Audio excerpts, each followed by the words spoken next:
आज फिर मेरी अलमारी को किसी ने अलिफाट पलट करके रख दिया है।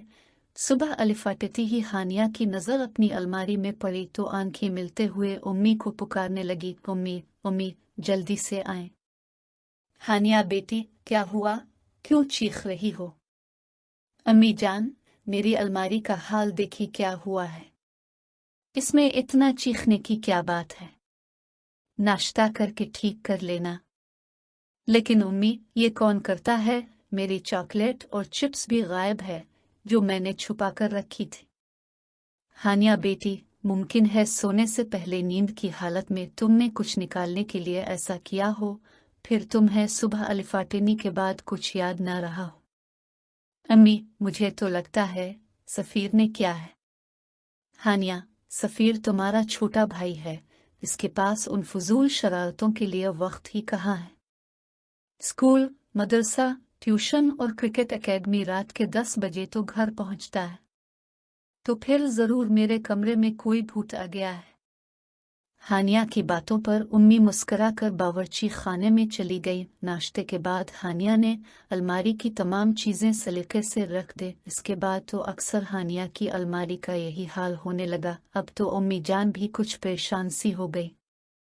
हानिया ने रोती सूरत बनाकर कहा, उम्मी मुझे तो लगता है इस अलमारी में ज़रूर कोई भूत है, अब मुझे दूसरी अलमारी लेकर दे, मेरी सारी चॉकलेटें गायब हो जाती हैं, आज तो मेरी नई पेंसिल और ड्राइंग की कॉपी भी गायब है।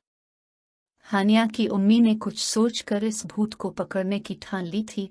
सफ़ीर 10 बजे घर में दाखिल हुआ तो उम्मी ने कहा, सफ़ीर बेटे खाना गर्म कर रही हूँ, जल्दी से मुँह धोकर आ जा। हानिया आपी ने आज खाना जल्दी खा लिया है और वो बेखबर सो रही है।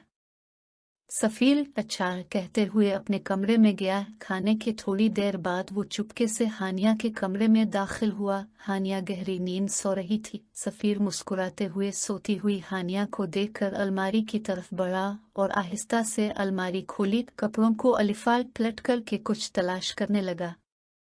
साथ ही ज़ेरे लब कहता जा रहा था, एक आपी की बच्ची सारी चीज़ें खा ले, कुछ भी नहीं रखा। फिर मुस्कुराया, हाँ मिल गया, वह मज़ेदार निम्को। इसने जल्दी से पैकेट को जेब में डाला, सब चीज़ें बेतरतीब छोड़कर जैसे ही कमरे से बाहर निकला, उम्मी जान को सामने खड़ा पाया। अच्छा तो ये तुम हो अलमारी के भूत। सफ़ीर, कितनी बारी बात है मैंने तुम्हें इतना मसरूफ़ रखा है ताकि बारी सोबत से बचे रहूं, लेकिन तुम बहन को तंग करने से बाज नहीं आते। सफ़ीर ने शर्मिंदा होते हुए कहा, मुआफ़ कर दें उम्मी जान, मैं आइंदा नहीं करूँगा। मैं हानिया आपी से भी माज़रत कर लूँगा, हानिया से कुछ मत कहिएगा। हानिया ने सुबह अलिफाटे कर अपनी अलमारी की ये हालत देखी तो फिर चीखने लगी। उम्मी आए और हानिया को इस हाल में देखकर मुस्करा दे। हानिया बेटी, आज के बाद ऐसा कभी नहीं होगा। हानिया बोली, सच उम्मी जान, आपने भूत कर पकड़ लिया किया? हाँ, कल मैंने और तुम्हारी बहादुर भाई ने मिलकर बेवट पकड़ लिया। बेवट बड़ा शर्मिंदा था और उसने कहा है कि आइंदा हानिया की अलमारी की तरफ नज़र अलिफाटे कर नहीं देखूंगा, और दोनों कान पकड़कर तौबा भी कर ली है। हानिया ने सफ़ीर को घूरा तो उम्मी ने सफ़ीर से कहा, सफ़ीर रात को भूत ने क्या कहा? इस सफ़ीर ने अपने दोनों कान पकड़ते हुए कहा, भूत ने कहा था कि